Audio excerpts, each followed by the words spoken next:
नमस्कार, यो हो न्यूज 24 टेलिभिजन प्राइम टाइम न्यूजमा स्वागत छ।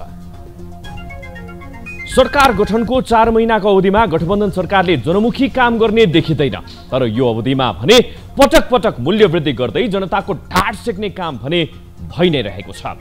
सत्तामा पुगेपछि जनताप्रति उत्तरदायी नहुने विगतको शैली यो सरकारले पछ्याइरहँदा नेत्र विक्रम चन्द विप्लव नेतृत्वको नेकपाले झन जनतालाई हैरान पार्ने काम गरेको छ, त्यो पनि जनताकै नाममा। सरकार इन्धनको मूल्य बढाउने, विप्लवको पार्टी नेपाल बन्द गर्दै आम जनमानसको दैनिकी प्रभावित पार्ने, यो अचम्मको सहकार्य भएको छ। गत 20 फागुनमा सरकारसँग सहमति गरेर मूलधारको राजनीति गर्छौं भन्दै शान्ति प्रक्रियामा आएको यो दल 8 महिनासम्म निष्क्रिय जस्तै बन्यो। खाने तेलको मूल्य 100% बढ्दा चुइक्क नबोल्ने विप्लवको पार्टी अहिले इन्धनको मूल्य बढेको बहानामा विगतकै शैली, अझ भनौं सबैभन्दा सहज लाग्ने नेपाल बन्दमा केन्द्रित बन्यो। एक दिन नेपाल बन्द हुँदा अरबौंको नोक्सानी हुन्छ, दैनिक रोजीरोटी कमाउने मर्कामा पर्छन्, विद्यार्थीको शिक्षाको अधिकार कुण्ठित हुन्छ भन्ने थाहा पाउँदा पाउँदै पनि बन्द गर्न अघि सर्ने यस्तो समूहबाट जनताले अरु के आशा गर्ने प्रश्न गम्भीर छ। सर्वोच्च अदालतमा आज 22 दिनपछि बन्दी प्रत्यक्षीकरण बाहेक अन्य मुद्दाहरू सुनवाई भयो। लामो समयदेखि आन्दोलनको नाममा इजलास बहिष्कार गरिरहेका मध्ये केही न्यायाधीश आफ्नो जिम्मेवारी पूरा गर्ने मार्गमा फर्किए। 4 न्यायाधीशको सो निर्णयले अहिले न्यायालय विवादमा नयाँ मोड देखिएको छ र अहिले अन्य न्यायाधीश समेत इजलासमा फर्किने भएका छन्। न्यायाधीशहरूको निर्णयले कानुन व्यवसायीलाई समेत आफ्नो माग राख्ने शैली परिवर्तन गर्न बाध्य बनाउने देखिएको छ। तर न्यायाधीशहरू इजलासमा फर्किनुलाई प्रधान न्यायाधीश चोलेन्द्र शमशेर राणाले जितेको रूपमा व्याख्या गर्न खोजेमा त्यो भन्दा गलत केही हुने छैन। अहिलेको अवस्थामा न्यायपालिकाको गरिमा जोगाउनु सबैको कर्तव्य हो। न्यायाधीशहरूको जायज मागको सुनवाई अपरिहार्य रहेको तथ्यलाई बेवास्ता गर्न सकिँदैन। न्यायालय स्वार्थ पूर्ति गर्ने स्थान होइन भन्ने हेका राख्दै अबका दिनमा यी यस्ता समस्या नआउने गरी दीर्घकालीन समाधान खोज्नु पर्दछ। अब प्राइम टाइम न्यूजका हेडलाइन्स। सर्वोच्चमा देखिएको समस्या र गतिरोध बारे सत्तारूढ 5 दलीय गठबन्धनको ध्यान आकर्षण, न्यायपालिकाको विश्वसनीयता र गरिमालाई कायम राख्ने गरी निकास खोज्नु पर्ने मान्छे छिटो र सहज रूपमा सेवा सुविधा उपलब्ध गराइ। सर्वोच्च अदालतमा देखिएको विवादमा देखियो नयाँ मोड। 4 न्यायाधीशहरू इजलासमा फर्किएसँगै अन्य न्यायाधीश पनि इजलास फर्किने निर्णयमा, बारको आन्दोलन भने जारी।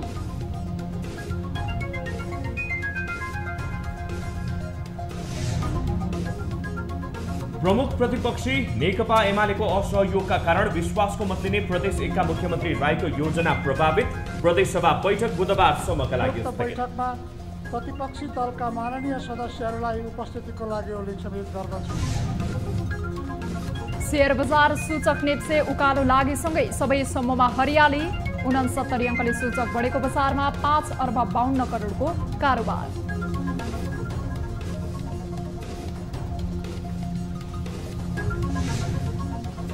र कतार विरुद्धको T20 अभ्यास खेलमा नेपाली महिला क्रिकेट टोलीको फराकिलो जित, पहिलो अभ्यास खेलमा 119 रनको जित हात पारेको नेपाली टोलीको मनोबल उच्च।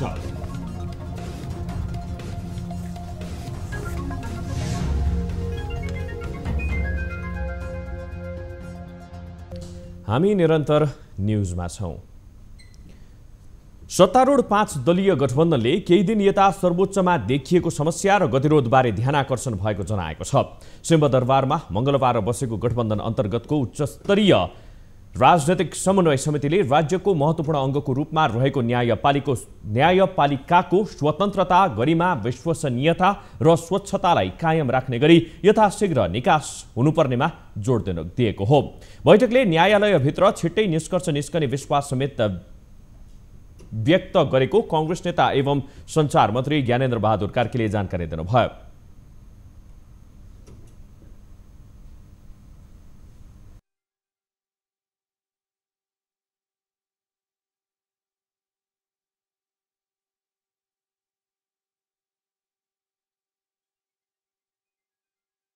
राष्ट्रियता र लोकतन्त्रको सन्दर्भमा जोड दिने निर्णय समेत रहेको छ। बैठकले राष्ट्रिय सभा, प्रतिनिधि सभा र प्रदेश सभाको उपनिर्वाचनमा गठबन्धनको सहकार्यलाई अघि बढाउने निर्णय समेत गरेको छ।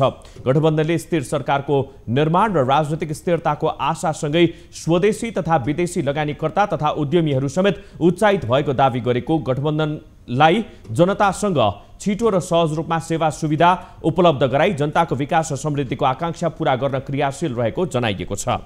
बाढी, पहिरो तथा अन्य प्राकृतिक प्रकोपबाट प्रभावित जनतालाई राहत तथा उनीहरूको पुनर्स्थापनाका लागि प्रभावकारी रूपमा काम अगाडि बढाइएको छ।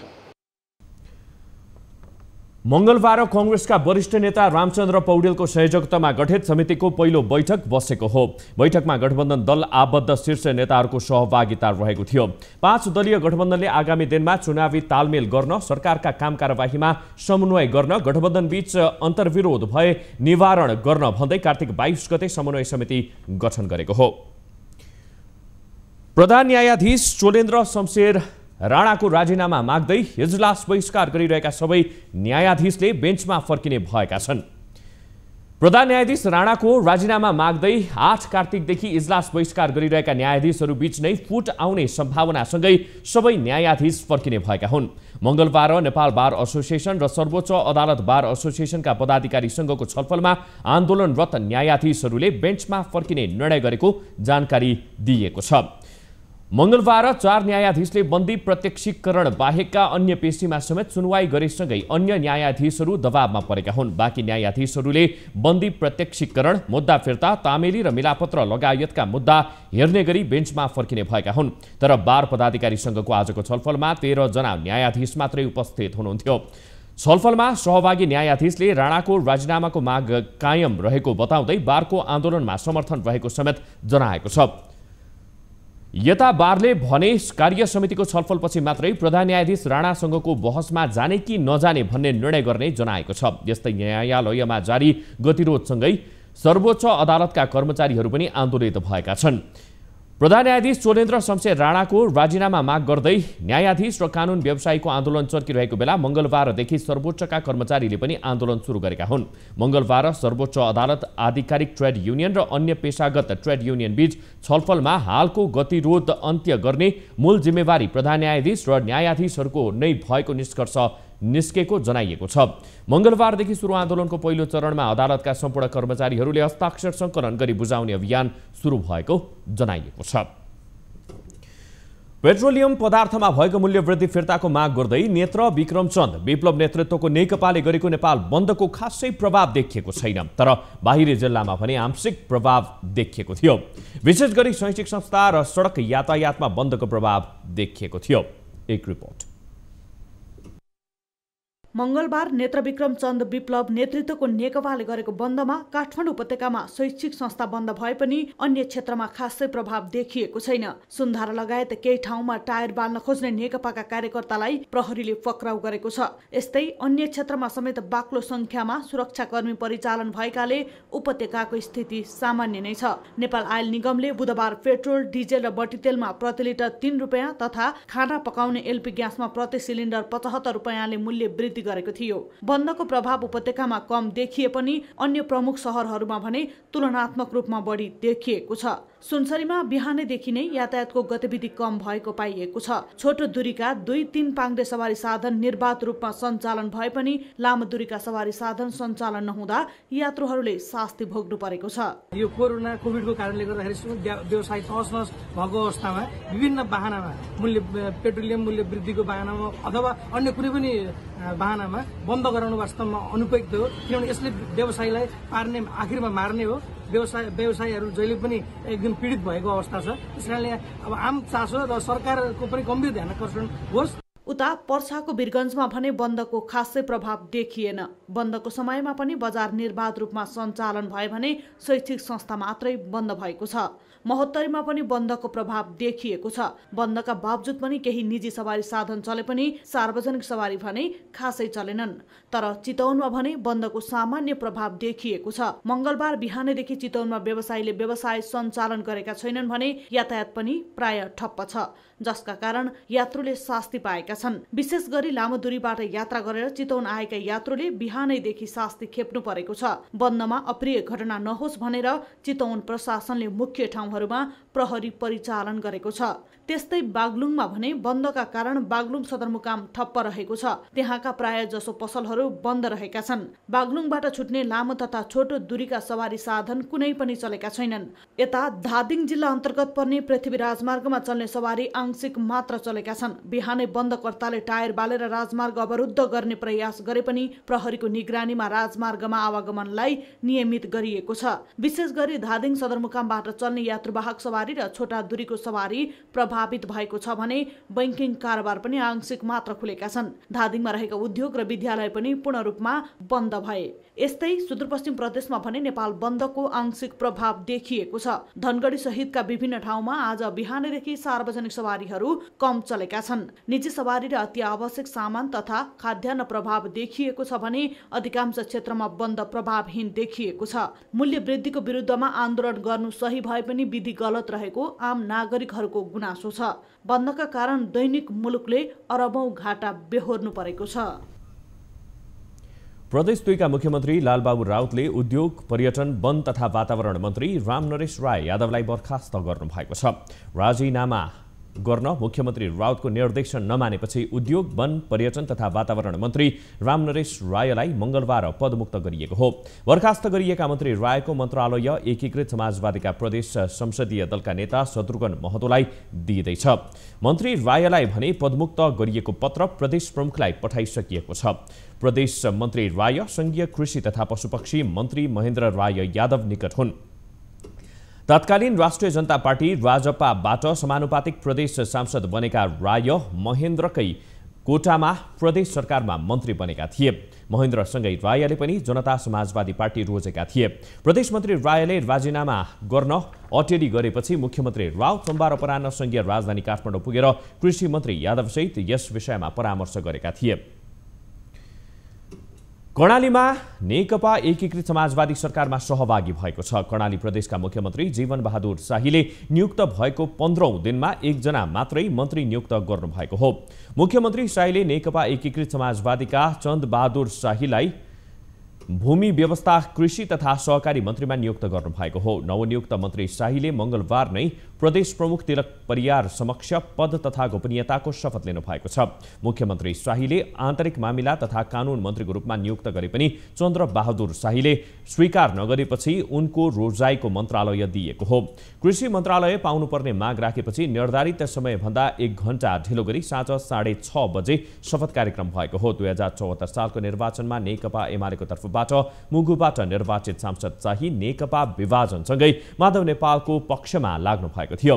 तर नेकपा एमाले विभाजन भएपछि शाहीले नेकपा एकीकृत समाजवादी रोज्नु भएको थियो।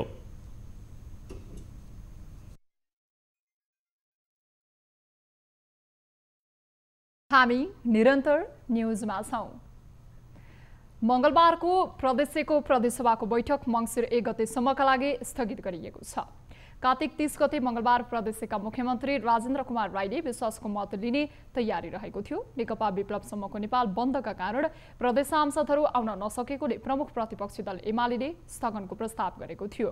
कार्यव्यवस्था परामर्श समितिको बैठकमा सहमति नजुटेपछि मुख्यमन्त्रीले विश्वासको मतका लागि प्रस्ताव गर्ने कार्यसूची बनेकोमा संसद हलमा प्रमुख प्रतिपक्षी दलका सांसदहरू कोही पनि उपस्थित नभएपछि सभामुख प्रदीप कुमार भण्डारीले बैठक स्थगन भएको घोषणा गर्नुभएको थियो। उहाँले आगामी बैठकमा भने उपस्थित हुन एमालेलाई आग्रह गर्नुभएको छ।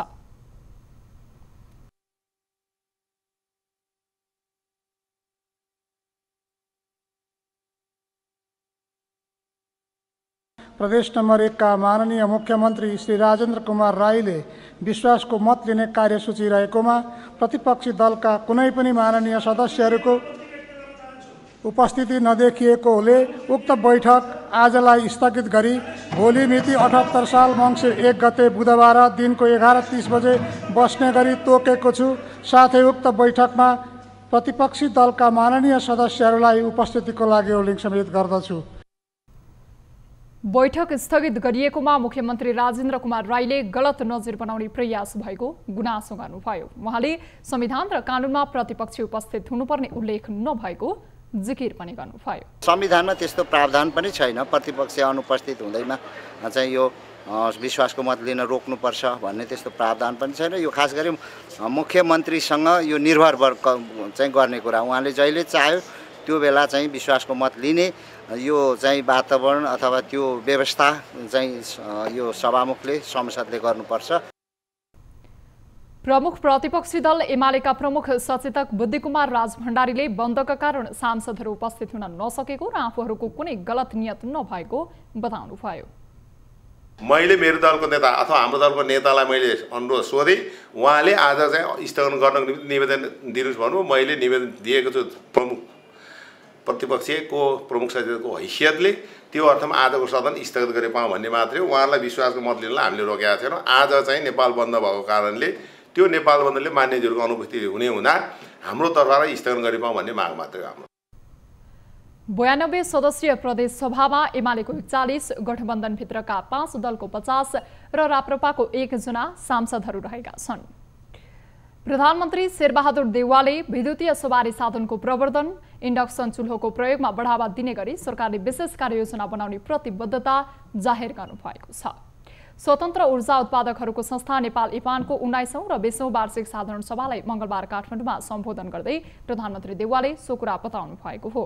उहाँले केही वर्षपछि विद्युत उत्पादनमा नेपालको नेतृत्वदायी भूमिका हुने समेत बताउनु भएको छ। प्रधानमन्त्री देउवाले ऊर्जा क्षेत्रमा रहेका समस्या समाधानका लागि सरकारले सबै प्रकारको सहयोग उपलब्ध गराउने विश्वास समेत दिलाउनु भएको छ। उहाँले बढ्दो जलवायु परिवर्तनका कारण सिर्जित समस्याको समाधानका लागि पनि स्वच्छ ऊर्जाको विकास र प्रवर्धनमा सरकारले विशेष ध्यान केन्द्रित गरेको उल्लेख गर्नुभयो। हामी यति विद्युत छ कि हामी ब्याट्रीबाट गाडी चलाउन सक्छौँ, बस चलाउन सक्दछौँ। त्यस्तै चाहिँ नि यो हाम्रो चुलो पनि चाहिँ नि इलेक्ट्रिक चुलो हुन सक्दछ। हामी नेपाल कमसेकम नेपालभरिमै हामीले बिस्तारै यता जानुपर्छ लाग्छ मलाई। र हामी त्यस्ता जो चाहिँ उद्यमी हुनुहुन्छ, व्यापारी साथीहरू हुनुहुन्छ, मित्रहरू हुनुहुन्छ, जो चाहिँ नि हामी त्यसलाई इन्सेन्टिभ पनि दिन तयार छौँ। कार्यक्रममा ऊर्जा, जलस्रोत तथा सिंचाई मन्त्री पम्फा भूषालले देशभित्रै बिजुलीको खपतका लागि कार्ययोजना नै बनाएर अघि बढेको बताउनु भएको छ। सोलरमा राज्यको नीतिका विषयमा छलफल आवश्यक रहेको भन्दै उहाँले विद्युत व्यापारमा उठेका विषयलाई पनि सम्बोधन गर्न तयार रहेको बताउनु भएको छ। फसल फ्युलको लबीहरू त्यति पावरफुल छ, त्यसैले चाहिँ उनीहरूको चाहिँ उद्योग धन्दाहरू चलेका छन्। उनीहरूले चाहेर पनि तुल्दै बन्द गर्न सक्दैनन्। त्यसैले नेपालले चाहिँ नि आफ्नो बिजुलीबाट पनि हामी नेपाल आफैलाई चाहिँ कमसेकम हामीले चाहिँ यो सबबाट गऱ्यौँ भनेदेखिलाई हामी यो चाहिँ पछि गएर हामी यो देशको लिडिङ नेतृत्वदायी राष्ट्र हुन सक्छ। इपानका अध्यक्ष कृष्ण प्रसाद आचार्यले 10 वर्षमा 15,000 मेगावाट उत्पादनको लक्ष्य पूरा गर्न आफूहरू तयार भएको भन्दै यसका लागि राज्यले उचित नीति बनाउनु पर्ने धारणा राख्नुभयो। आन्तरिक खपतका साथै व्यापारका लागि पनि राज्यले सम्बोधन गर्नुपर्ने उहाँको भनाइ छ। बाट हामी अब खपत गर्ने अवस्थामा प्रवेश गरेका छौँ र खपत बढाउनुको निमित्त आन्तरिक खपत बढाउन र बाह्य खपत चाहिँ व्यापार गर्नुको निमित्त सरकारले सबै किसिमको चाहिँ कार्यक्रम लिएर आउनुपर्छ र त्यो कार्यान्वयन गर्नुपर्छ। कार्यक्रम आएका छन्, कार्यान्वयनको चाहिँ गति कहिलेकाहीँ ठिक गतिमा नभएको कारणबाट ढिलो भइरहेको छ। कार्यक्रममा प्रधानमन्त्री देउवाले ऊर्जा उत्पादनमा योगदान पुर्याउनेलाई सम्मान गर्नुभएको छ। नेकपा एमालेको चितवनमा हुने 10औं महाधिवेशनका लागि देशभरबाट प्रतिनिधि चयन गर्ने कार्य सकिएको छ। गत शनिबारदेखि जारी प्रतिनिधि चयनको क्रम मंगलबार सकिएको हो। रसोबाट 7 जना प्रतिनिधि चयन भएसँगै महाधिवेशनका लागि 1979 जना प्रतिनिधि चयन भएको बताइएको छ। चयन भएका प्रतिनिधिको विवरण मंगलबारसम्म केन्द्रीय कार्यालयमा बुझाइसक्ने महाधिवेशनको कार्यतालिका थियो। पदाधिकारी सहित 225 जनाको केन्द्रीय कमिटी र अनुशासन आयोग तथा लेखा आयोग गरी 15 जना निर्वाचित हुनेछन्। एमालेले यसपटकको महाधिवेशनमा विद्युतीय मेसिनबाट मतदान गर्ने तयारी गरेको छ। विधान महाधिवेशन सकाएको एमालेले अबको महाधिवेशनमा नेतृत्व चयन गर्नेछ। एमाले महाधिवेशन मङ्सिर 10 देखि 12 गतेसम्म चितवनमा हुँदैछ। लुम्बिनी प्रदेशका मुख्यमन्त्री कुलप्रसाद केसीले प्रदेशको विकासका लागि उद्योग क्षेत्र नै पहिलो आधार भएको बताउनु भएको छ। उहाँले प्रदेश सरकारले पहिलो प्राथमिकता पनि उद्योग क्षेत्रलाई दिएको बताउनु भएको छ। घरेलु तथा साना उद्योग महासंघ लुम्बिनी प्रदेशको दोस्रो अधिवेशनको उद्घाटन गर्दै मुख्यमन्त्री केसीले लुम्बिनीलाई घरेलु तथा साना उद्योगको हब बनाउनका लागि लुम्बिनी सरकार लागि परेको दावी गर्नुभयो। उहाँले घरेलु तथा साना उद्योगको क्षेत्रबाटै बहुसंख्यक मानिसहरूलाई रोजगारमुखी बनाउन सकिने बताउँदै त्यसलाई प्रवर्धन गर्न आवश्यक रहेको बताउनुभयो। आयातित व्यवसायलाई निरुत्साहित गर्ने र यहाँ उत्पादित व्यवसायलाई प्रदेशको अनिवार्य नीतिभित्र ल्याउने, जस्तो हाम्रो खादाहरूको बारेमा हामी धेरै छलफल गरेका छौँ। यो प्रदेशमा देशका उद्योगहरूलाई प्राथमिकता उद्योग कोष लगायत सरकारले ग्यारेन्टी गर्ने। यस्तै नेपाल घरेलु तथा साना उद्योग महासंघका केन्द्रीय अध्यक्ष श्याम गिरीले सरकारले निजी क्षेत्रलाई सँगै लिएर हिँड्न नसकेको भन्दै सबैतिरबाट साना उद्योगीहरू उपेक्षामा परेको बताउनुभयो। उद्योगको विकासमा, प्रवर्धनमा र यसको अपस्केलमा चाहिँ काम गर्ने हो। यसतर्फ हामी सबै मिलेर काम गरौँ। सङ्घको हिसाबमा नेपाल घरेलु तथा साना उद्योग महासंघको नेतृत्वको प्रभावमा पनि र त्यसै गरी सरकारका कुरा गर्दा स्थानीय सरकार, प्रदेश सरकार र केन्द्रीय सरकारको गाउँमा पनि धेरै बोल्यो। कार्यक्रममा महासंघका 12 जिल्ला र स्थानीय तहबाट प्रतिनिधि र पर्यवेक्षक गरी 500 जनाको उपस्थिति रहेको थियो। लोकतान्त्रिक समाजवादी पार्टीका वरिष्ठ नेता राजेन्द्र महतोले अबको लडाईँ सिंहदरबार केन्द्रित हुने बताउनु भएको छ।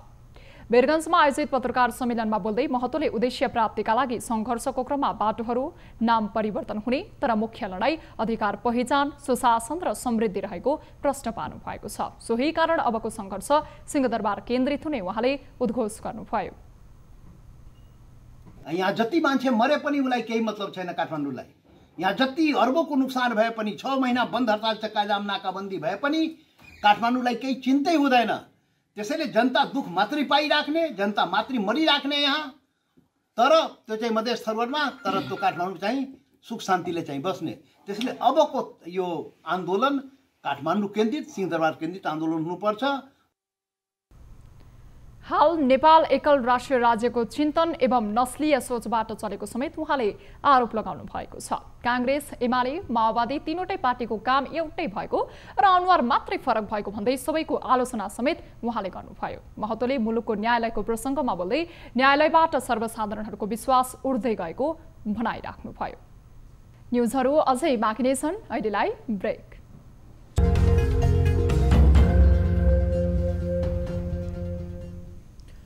हामी निरन्तर न्युजमा छौं। नेपालमा मंगलबार 377 जनामा कोरोना संक्रमण पुष्टि भएको छ। देशभर गरिएको 6505 पीसीआर परीक्षणका क्रममा 339 जना र 2644 एन्टिजेन परीक्षणका क्रममा 38 जनामा कोरोना संक्रमण पुष्टि भएको स्वास्थ्य मन्त्रालयले जनाएको छ।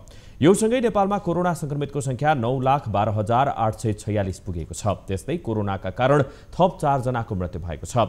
हालसम्म नेपालमा 11,482 जनाको कोरोनाका कारण मृत्यु भएको छ। त्यस्तै 1,170 संक्रमित कोरोना मुक्त हुँदा हालसम्म नेपालमा 7,98,714 जना कोरोना मुक्त भएका छन्। हाल नेपालमा 7,476 सक्रिय संक्रमित आइसोलेसन र 98 जना क्वारेन्टिनमा रहेको मन्त्रालयले जनाएको छ। अहिले बैंकहरूमा लगानीयोग्य रकम अर्थात् तरलता अभाव चुलिएको छ। बैंकहरूले जतिसुकै प्रयास गर्दा समेत निक्षेप सङ्कलन गर्न सकिरहेका छैनन् भने ऋणको माग धान्नै नसकिने गरी बढेको छ। यसले सुरु भएको ब्याज दरको अस्वस्थ प्रतिस्पर्धा नियन्त्रण गर्न राष्ट्र ब्याङ्कले अधिकतम ब्याज दर निर्धारण गरेको छ। ब्याज दर नियन्त्रणको लागि भन्दै गरेको नीतिगत निर्णय नै यति बेला तरलता व्यवस्थापनमा असहयोगी रहेको विज्ञहरू बताइरहेका छन्। एक रिपोर्ट। चालू आर्थिक वर्ष सुरु भएदेखि नै बैंकिङ प्रणालीमा देखिएको तरलता अभाव हालसम्म समाधान हुन सकेको छैन। बैंक तथा वित्तीय संस्थाहरूले निक्षेप बढाउनका लागि अनेक जुक्ति समेत लगाए, तर पनि प्रणालीमै समस्या भएका कारण तरलता अभाव नियन्त्रणमा आउन सकेन। यही बीच ऋणको माग समेत बढ्दा बैंकहरू अतिरिक्त दबावमा छन्। तरलताको अभाव चर्किएपछि बैंकहरूले धमाधम चर्को ब्याजमा रिपो तथा अस्थायी तरलता सुविधा एसएफएल समेत लिएर काम चलाइरहेका छन्। तर यो समस्या अहिलेको मात्र होइन, हरेक वर्ष यही समस्या बारम्बार दोहोरिने गरेको छ। यो वर्ष भने तरलताको समस्या लामो समयसम्म कायम रह्यो। सरकारले ढुकुटीमा रहेको रकम खर्च नगर्नु, आवश्यकता भन्दा बढी आयात गर्नु लगायतको कारणले यो समस्या आएको विज्ञ बताउँछन्। तर राष्ट्र बैंकले जारी गरेको निर्देशन विपरीत बैंक तथा वित्तीय संस्थाले काम गर्दा समेत तरलता अभाव बढेको विज्ञको भनाइ छ। बजारबाट निक्षेप कलेक्सन गरेर उनीहरूले चाहिँ नि कर्जा लगानी गर्ने हो। त्यसले बैंकको कामै त्यही हो कि सही ठाउँमा कर्जा लगानी गर। तर कर्जा लगानी गर्दाखेरि राष्ट्र बैंकको निर्देशन अनुसार चाहिँ नि 20% भन्दा माथि गर्नु भएन। अहिले कहिले 32% पुग्यो भनेपछि त्यो पैसा त्यसै सिद्धियो नि। अब यसमा के छ, राष्ट्र बैंकको नियमन र सुपरिवेक्षण कडा भन्दा कडा रूपमा हेरिनु पर्यो। तिम्रो अब गर्नु हुँदैन। दोस्रो लकडाउनपछि पछिल्लो समय कर्जाको माग वात्तै बढेको छ। लगानीको वातावरण सहज बन्दै गएकाले सेवा क्षेत्र, जलविद्युत, व्यापारिक लगायतका क्षेत्रमा ऋणको माग बढेको छ। आपूर्ति भन्दा ऋणको माग बढी भएकाले माग र आपूर्ति बीचको सन्तुलनले तरलता समस्या परेको हो। तरलता अभावका बीच पनि बैंकहरू प्रतिस्पर्धा गर्दै ऋण लगानी गरिरहेका छन्। तर बैंक तथा वित्तीय संस्थाहरूले राष्ट्र बैंकको निर्देशन विपरीत गएर काम नगरेको तर्क गरेको छ।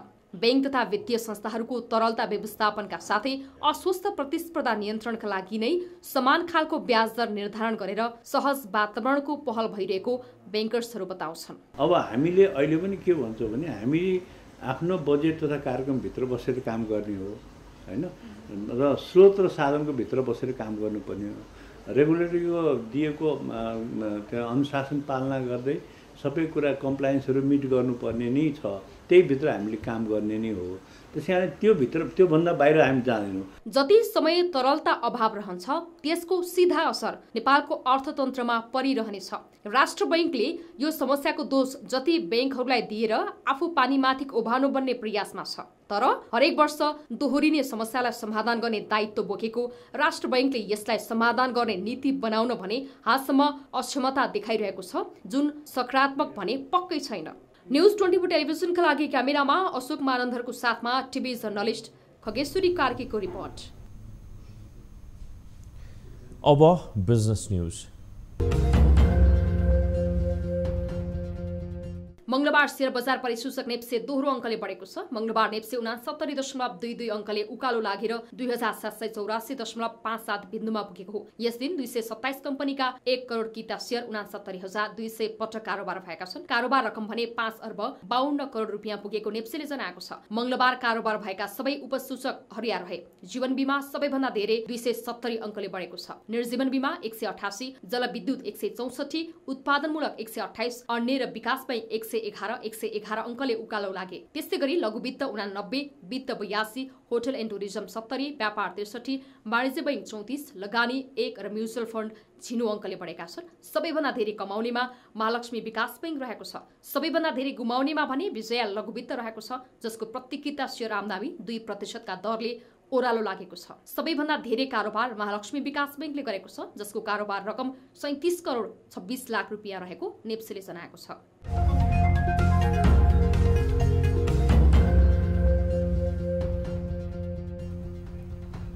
हामी निरन्तर न्यूजमा छौं।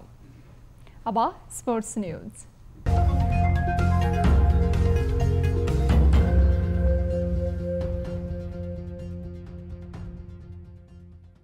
नेपाल क्रिकेट संघ क्यानको मंगलबार बसेको बोर्ड बैठकले विभिन्न निर्णयहरू गरेको छ। क्यानले आगामी पौष 15 गतेभित्र प्रधानमन्त्री कप राष्ट्रिय महिला तथा पुरुष क्रिकेट प्रतियोगिता सम्पन्न गर्ने निर्णय गरेको हो। यस्तै वार्षिक साधारण सभा पौष 14 र 15 गते धनगढीमा आयोजना गर्ने निर्णय गरेको छ भने क्यानले विधानअनुसार 4 वर्ष कार्यकाल समाप्त भएका र कार्यकाल सकिन लागेका जिल्ला क्रिकेट संघहरूको जिल्ला अधिवेशन आउँदो माघ 7 गतेभित्र सम्पन्न गर्न सम्बन्धित जिल्ला संघहरूलाई निर्देशन दिएको छ। यस्तै मुख्य प्रशिक्षक नियुक्त गर्नको लागि कार्यवाहक सचिवको नेतृत्वमा कोषाध्यक्ष रोशन कुमार सिंह, महाप्रबन्धक रौनक बहादुर मल्ल, क्रिकेट म्यानेजर विनोद कुमार दास र एकजना आइसिसी प्रतिनिधि रहने गरी 5 सदस्यीय छनौट समिति गठन गर्ने निर्णय गरेको छ। क्यानले संघको आर्थिक कार्यविधि समेत पारित गरेको छ।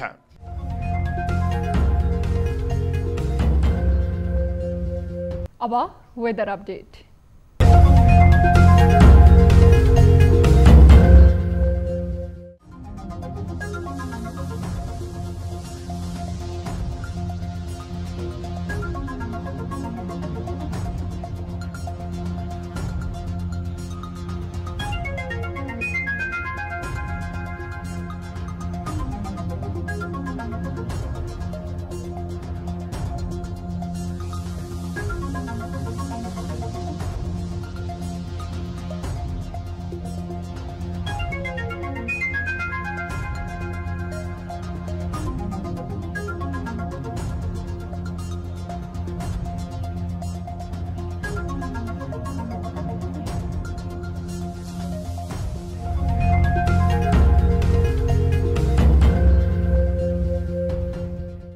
अब प्राइम टाइम न्यूज सक्नु अघि अहिलेसम्मका हेडलाइन्स पुनः एकपटक।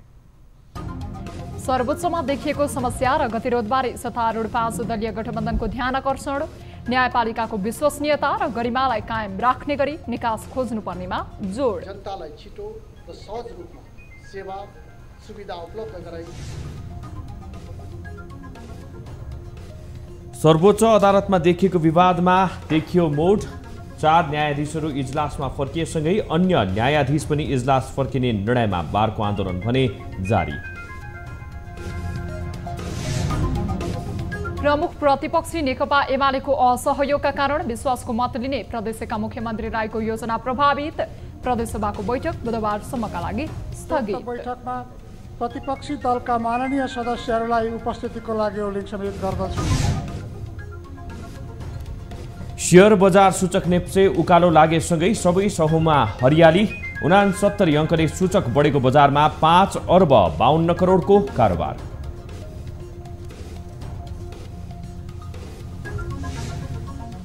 र कतार विरुद्धको T20 अभ्यास खेलमा नेपाली महिला क्रिकेट टोलीको फराकिलो जित। पहिलो अभ्यास खेलमा 119 रनको जित हात पारेको नेपाली टोलीको मनोबल उच्च।